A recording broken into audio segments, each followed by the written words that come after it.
Nebraska, gentlemen, we'll close the show with this really strange move for the Cornhuskers, who seemed like they were on the comeback trail, not only in football, but really all athletic departments. And then Trev Alberts, who's a legend there, has his jersey in the rafters. Guys, we're talking about a former member of the Black Shirts, an all American linebacker for the Cornhuskers, leaves the athletic director role at his alma mater for the same position at Texas A&M. Nebraska had just doubled his salary. It's a very confusing move for all of those who are Husker fans. And not only does Matt Rule feel a little bit in the lurch, heard him in a press conference today having to say, no, I'm here. Don't worry about that. Doesn't matter. The guy that just hired me walked out the door, but I'm here. But it also feels like it affects the momentum of the school in general. I mean, they've been making waves in volleyball. Heck, basketball's back in the tournament. Baseball's showing some life. This is a really strange move. And as we were talking about it before the show, yes, I think there's a chance that it really works out for A&M, a program that just needs stability from the top down. But a questionable move, and if you're Nebraska, where do you go from here? You're on the doorstep of relevance again, and man, one of your local legends leaves. I have a question for y'all, and this is not to diminish Trev Alberts or anybody else in this position. How much on a scale of 1 to 10 do you guys think the athletic director actually matters? Ooh. That's Jared, I'll just an let you go open first. question. I think it matters a lot more if they're bad than if they're good. I think a good athletic director kind of keeps the ship going in the same direction, and it can be a really good thing. But I think if it's like bad and you have a bad athletic director, that can actually crater programs. So like, So, I if don't as an think, individual, would you say like if they are 70% or better good at their job? I'm just throwing a number out there. Like they're a yeah, 7 out of 10 or better. Like the difference between 7 and 10 doesn't really matter. But if they're in I, the like, I I would say yeah, marginal differences probably because like there'll obviously be like strategic things or maybe like he's got good connections, he can make good hires. But the other thing about it too is you can't compare apples and oranges anywhere. Nebraska is not the same place as Texas A&M, for example, right? Like they're two very different colleges, very different resources, different histories, different conferences, different parts of the country, and so when you think about what it takes to win at either place, it's going to be a different answer.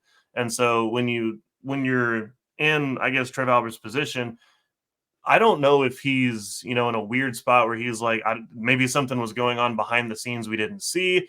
Maybe with all this new change in college athletics, he was getting really frustrated at a lot of stuff. But I mean, I can't imagine they have incredible support of the programs. It seems like all the people in Nebraska really want to buy into seeing their teams succeed in whatever aspect it is. And so I can't imagine that would be the issue. It feels weird anytime somebody would leave an alma mater in a place where you're basically a legend. So that makes me wonder, like, is something up behind the scenes? I just have no idea. Mm. Maybe it's just maybe he thought he had accomplished all he could in Nebraska, and he said like I made some good hires. I've been here a little while. I'm I gonna go think he'd try only been there something new. 3 years, right? He yeah, he hadn't been hasn't in been there that position. Yeah, long. I have no idea at this point. I have no clue why you would leave this place that you've kind of become a legend in this place that means so much to you. I mean, it seems like it means so much to him, and it clearly meant a lot to the fans because the backlash on some of their Yeah, message boards was dramatic. And so they're I not. yeah, I don't know. I don't know And then what of Not you course, happy. I'm sure it was just a coincidence that Texas A&M and Nebraska are matched up in not just the men's tournament first round, but also the Yeah. women's tournament first right. round. Back to back Alberts Bulls. Listen, I've worked for three different athletic directors in my career, right? And to be fair, all three of them I would consider good at their jobs. Um, some better than others for sure, but all three of them had a clear vision. All three of them had a plan to get there, and all three of them saw marked improvement in the athletics landscape under their watch. And so I'll say this, like internally at a bigger school like a Nebraska or a Texas A&M, a lot of the athletic directors' roles are so big picture and now focused on funding, right? NIL, what's the next shiny thing that we can go upgrade? At the smaller school level where I cut my teeth, at the Division II level, you're a lot more in the weeds. You still have to do all the fundraising and you have to be the face of the athletic department, but a lot of it is really digging into the details. Whereas at a bigger school, you're going to have a staff that helps you with that, and you've got director of this and assistant manager of that. But I'll still say the athletic director plays an integral part in having a healthy, functioning varsity athletics environment. I think, and I texted you guys this. You look at Texas, you look at Alabama, you look at Georgia, the great programs right now, they're typically not just good in one sport. They're typically thumping down the door of a national championship in multiple sports, right? And Yeah. so much of that starts and is fueled by unity in the athletic department from the president on down. And the athletic director obviously plays a massive role in the way that the athletics in general are a part of the university, because we've seen universities that just don't really support their athletic departments, right? I mean, Stanford's a famous example where they were going to cut 30 varsity programs and the athletic department kind of stood on its head and said, absolutely not. The players, were getting ready to boycott everything. They were kind of publicly protesting with t-shirts and stuff like that. And the university kind of backed down. So there's a great example of, hey, when things aren't in unified, you have a lot of really uncomfortable conversations and a really tough look publicly.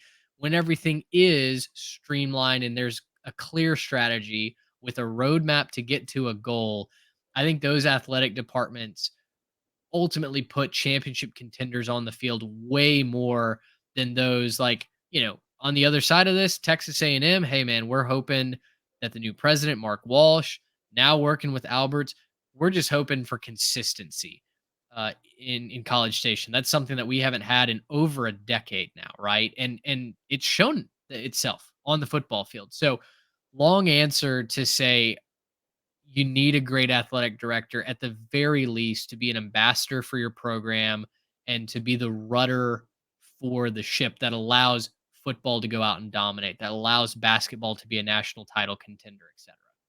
Yeah, and it seems like, that I love your experience with that, Mitch, and I love that you're able to answer that question from real experience and great thoughts as well.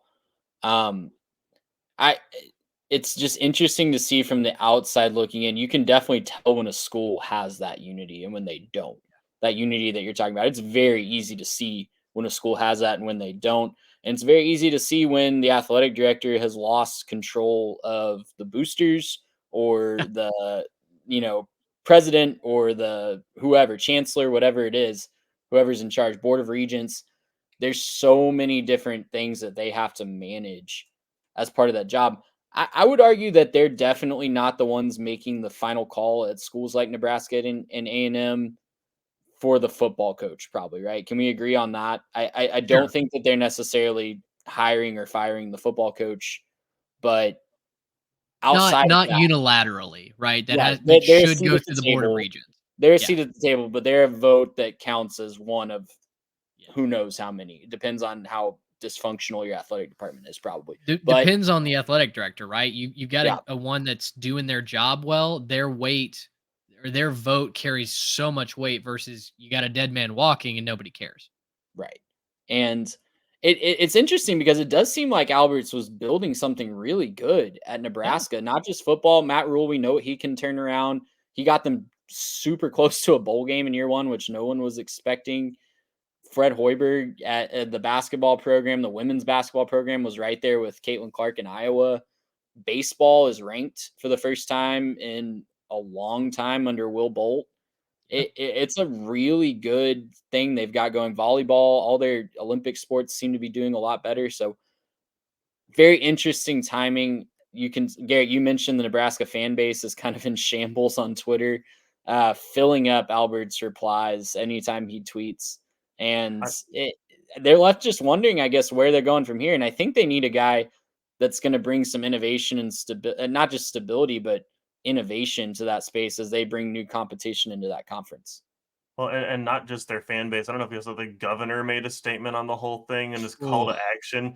He had a Love whole call to action, and he said something along the lines of like, "The university is bigger than any one person. I'm extremely disappointed in his decision." Like, when you get the governor desk involved in this whole thing, like something's happened. So, yeah, I remember it's when kind of a A&M catastrophe for when Nebraska. A&M lost Scott Woodward, we were disappointed, I think. And Sure, it's definitely different because Scott Woodward was not an Aggie. He came from right. Washington.